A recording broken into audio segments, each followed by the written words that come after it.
अब वो बुनियादी सुविधाओं पे बात भी होगी और नए अवसर कैसे तैयार हों। देश का नौजवान सड़कों पर है, न्यूनतम मजदूरी नहीं मिल रही है और ना ही रोजगार है लोगों पे। लोग सुबह उठ के जाते हैं बिकने के लिए, लेकिन कोई खरीदने वाला नहीं होता।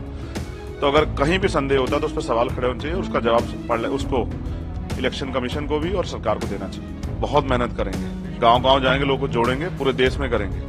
बहुत बड़ी जिम्मेदारी है और वो एक बहुत बड़ा समाज उम्मीद लगाए बैठा है कि चंद्रशेखर आजाद के जरिए बाबा साहब अम्बेडकर और माननीय काशीराम साहब का अधूरा सपना पूरा होगा।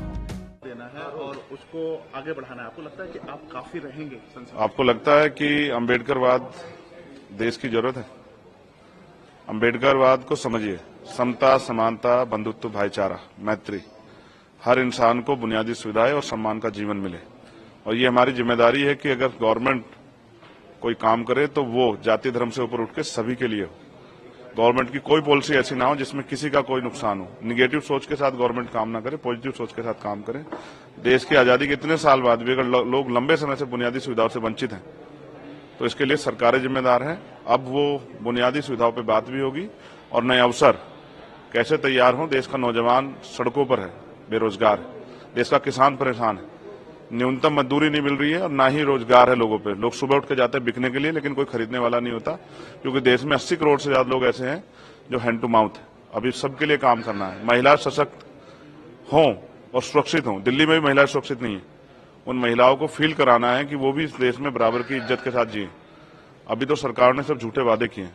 सरकार ने जो वादे किए उनको पूरा कराने के लिए सरकार से सवाल करेंगे। आपको लगता है कि कई जगह नाम बदले जाने की एक राजनीति होती है कि इसका नाम रख दो, उसका नाम रख दो, अम्बेडकर की मूर्तियां तोड़ दो, और एक दबाव की एक सोसाइटी है जो कि दबाव के अंदर काम करती है? ये निगेटिव थॉट है और ये इस निगेटिव थॉट को कब तक देश सींचता रहेगा, ये सवाल है। देश आजाद हो गया, अब भी अगर जाति के आधार पर या धर्म के आधार पर उत्पीड़न होता है तो देश को सोचना चाहिए।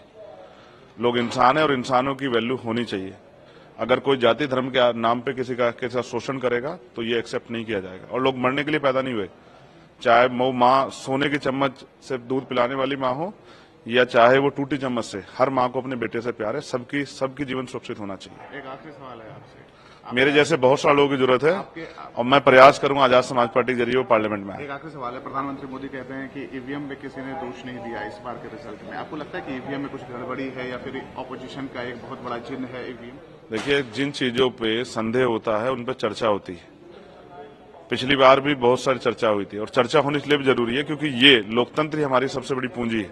हमने यही कमाया। इसमें रानी का बेटा राजा नहीं बनता है, राजा वो बनता है जिसको जनता मत देती है। तो अगर कहीं भी संदेह होता है तो उस पर सवाल खड़े होने चाहिए, उसका जवाब उसको इलेक्शन कमीशन को भी और सरकार को देना चाहिए। एक्सपेंशन कैसे करेंगे यूपी में? बहुत मेहनत करेंगे, गांव-गांव जाएंगे, लोगों को जोड़ेंगे, पूरे देश में करेंगे। बहुत बड़ी जिम्मेदारी है और वो एक बहुत बड़ा समाज उम्मीद लगाए बैठा है कि चंद्रशेखर आजाद के जरिए बाबा साहब अम्बेडकर और माननीय काशीराम साहब का अधूरा सपना पूरा होगा।